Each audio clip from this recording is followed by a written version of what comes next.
Hello friends, welcome to my channel. In this class, we will discuss about D flip-flop. In the last class, we discussed about the SR flip-flop. The disadvantage of SR flip-flop was when S and R both are 1, the value of output our next state is indeterminate or we can say that in a prohibited condition. It is also called race condition.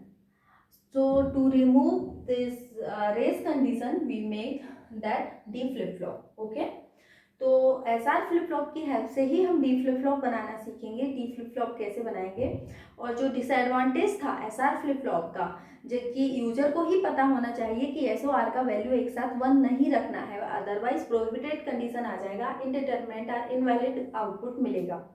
तो उसको remove करने के लिए हमने D flip flop यहाँ पर पढ़ेंगे। Okay, तो डी फ्लिप फ्लॉप में हमने क्या किया है, एस आर फ्लिप फ्लॉप को लिया है। एस आर फ्लिप फ्लॉप का सर्किट डायग्राम इतना यहाँ पर हमने पहले भी पढ़ चुके हैं। एस और आर इनपुट होता था, बस इसमें हमने एस को इनपुट डी दे दिया है और आर को इनपुट डी कॉम्प्लीमेंट दे दिया है। मीन्स एस और आर दोनों का वैल्यू कभी भी सेम नहीं रहेगा, कभी भी सेम नहीं रहेगा। मीन्स ये वाली कंडीशन जो एस और आर जब वैल्यू 1 हो जाती है तो प्रोहिबिटेड कंडीशन आ जाती है, वो कंडीशन कभी आ ही नहीं सकती। बट आप देख सकते हैं कि जब एस और आर का वैल्यू दोनों एक साथ कभी इक्वल नहीं रहेगा, मतलब जीरो भी नहीं रहेगा दोनों का वैल्यू, इसका मतलब है इससे रेस कंडीशन को तो हमने हटाया है, रिमूव किया है, पर इसके साथ साथ होल्ड कंडीशन भी रिमूव हो गई है।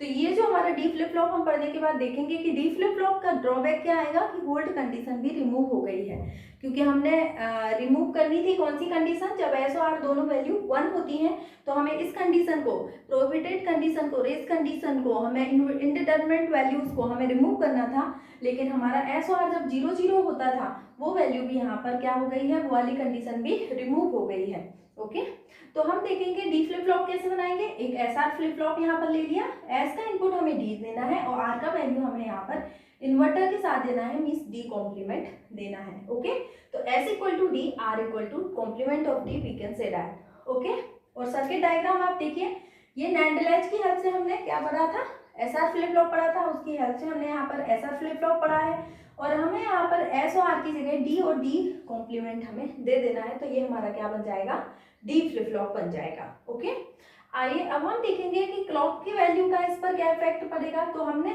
पता ही है कि क्लॉक का वैल्यू का क्या इफेक्ट पड़ता है, जब आप क्लॉक को 0 देते हैं, जब आप क्लॉक को 0 देते हैं तो ये सर्किट जो है काम नहीं करता है, प्रीवियस कंडीशन के आउटपुट जो आया था उसी को दिखाता है। बट आप यदि क्लॉक 1 देते हैं तभी ये सर्किट वर्किंग कंडीशन में होता है। तो हम ये जो ट्रुथ टेबल बनाएंगे डी फ्लिप फ्लॉप का, वो यही सोचकर बनाएंगे कि क्लॉक का वैल्यू क्या है, 1 है। ओके, क्लॉक का वैल्यू क्या है, 1 है। जब आप क्लॉक का वैल्यू 1 देंगे, जब आप क्लॉक का वैल्यू 1 देंगे तो D इज इक्वल टू होगा S, राइट, और R इक्वल टू क्या होगा, R इक्वल टू होगा complement of D, complement of D। Okay, तो हमने पढ़ा था यहाँ पर S कॉम्प्लीमेंट और R कॉम्प्लीमेंट आता था, तो यहाँ पर क्या आ जाएगा, S कॉम्प्लीमेंट R कॉम्प्लीमेंट। अब जो भी S का वैल्यू है D है तो D कॉम्प्लीमेंट हो गया, तो यहाँ पर D कॉम्प्लीमेंट हो गया, और यहाँ पर R का वैल्यू D कॉम्प्लीमेंट ऑलरेडी है तो यहाँ पर आ जाएगा D। ओके, इस तरीके से रहेगा। तो हमें जो SR फ्लिप फ्लॉप का हमने टेबल बनाया था, ऑलमोस्ट ये सेम ही है, बस D का यहाँ पर जो है डिफरेंस है, तो हमें वही टेबल काम में आएगी जब हम इसको ट्रुथ टेबल बनाएंगे, राइट। तो हम ये एक बार बना लेते हैं, यहाँ पर 0 0 1 0 1 1 0 0 0 0 1 1 0 और 1 1 के लिए कॉम्बिनेशन के लिए आउटपुट होते हैं। यहाँ पर होल्ड स्टेट होती है, कौन सी स्टेट होती है, इसे होल्ड स्टेट होती है। 0 1 के लिए 0 1 मिलता है क्योंकि ये रीसेट स्टेट होती है, और 1 0 के लिए 1 0 मिलता है क्योंकि ये सेट कंडीशन होती है। 1 1 के लिए प्रोहिबिटेड मिलता है।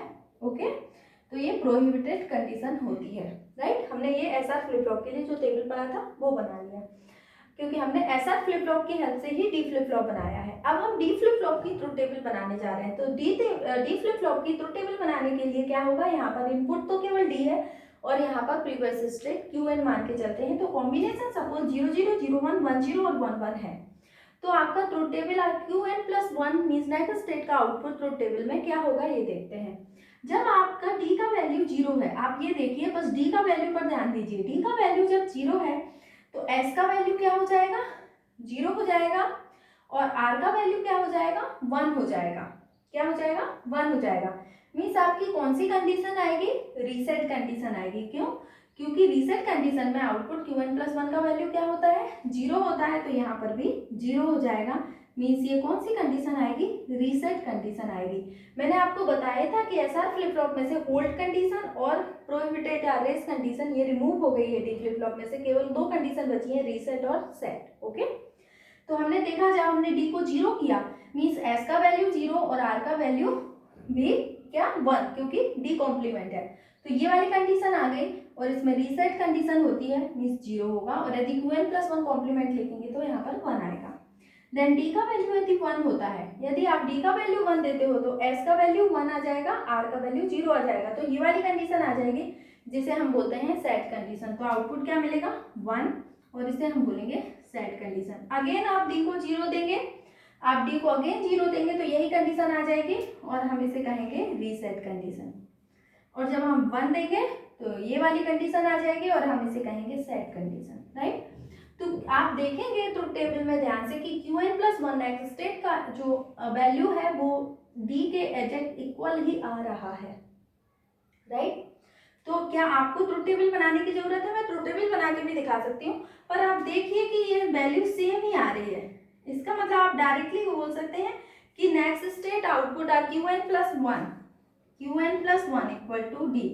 तो कैरेक्टरिस्टिक इक्वेशन डायरेक्ट ही आ रही है बिना के में बनाए, क्योंकि ये डायरेक्ट इक्वल ही है वैल्यू। Qn प्लस 1 का एग्जैक्ट वैल्यू इक्वल है डी के, इसीलिए हम डी फ्लिप फ्लॉप को डेटा फ्लिप फ्लॉप बोलते हैं, क्योंकि हम जो भी इनपुट देते हैं वही हमें नेक्स्ट स्टेट में मिल रहा है, वही आउटपुट में मिल रहा है। तो हम इसीलिए हम इसको क्या कहते हैं, डेटा फ्लिप फ्लॉप या डिले फ्लिप फ्लॉप, क्योंकि थोड़ा सा डिले मिलता है इस फ्लिप फ्लॉप में, इसलिए हम इसको डेटा फ्लिप फ्लॉप या डिले फ्लिप फ्लॉप भी कहते हैं।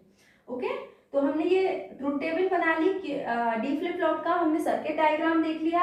ओके, ब्लॉक डायग्राम इस तरह से भी देख लिया, इसकी कंडीशन भी समझ ली किस तरीके से ये काम कर रहा है, और हमने ये इसका ट्रुथ टेबल भी देख लिया, राइट।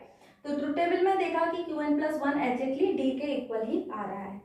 तो हम ट्रुथ टेबल और कैरेक्टरिस्टिक इक्वेशन भी आ गई हमारे पास बिना के मैप बनाए ही, क्योंकि ये एग्जैक्ट सेम था। तो Qn plus 1 equal to D हम डायरेक्टली बोल सकते हैं इसमें। तो कैरेक्टरिस्टिक इक्वेशन भी हो गई, ट्रुथ टेबल भी हो गई। अब क्या बचा है हमारा डी फ्लिप फ्लॉप में पढ़ने के लिए, एक्साइटेशन टेबल बची है। अब हमें क्या पढ़ना पड़ेगा, एक्साइटेशन टेबल पढ़नी है। तो जब हमारी कैरेक्टरिस्टिक इक्वेशन ही आ गई तो एक्साइटेशन टेबल भी ज़्यादा टफ नहीं है। Qn plus 1 and D input निकालेंगे Qn एंड Qn प्लस 1 की हेल्प से। तो कैसे होगा, Qn प्लस 1 अब हमें पता ही है डी के बराबर होता है, तो हम डायरेक्टली भी लिख सकते हैं इस तरीके से, राइट।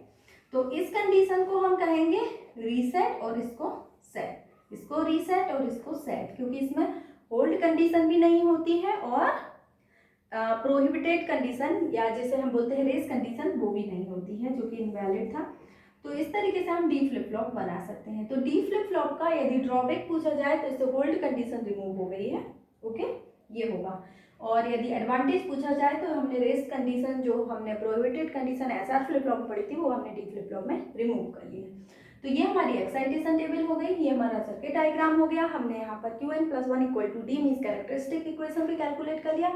ये हमारा डी फ्लिप फ्लॉप था। नेक्स्ट हम इसके बाद पढ़ेंगे जीके फ्लिप फ्लॉप, ओके, जो इससे भी एडवांस होगा। उसमें किस कंडीशन कौन सी कंडीशन आएगी, उसमें हम रेस अराउंड कंडीशन पढ़ेंगे, ओके। तो नेक्स्ट वीडियो में हम जेके फ्लिप फ्लॉप डिस्कस करेंगे। That's all for today, thank you so much. If you like my video please like share and subscribe.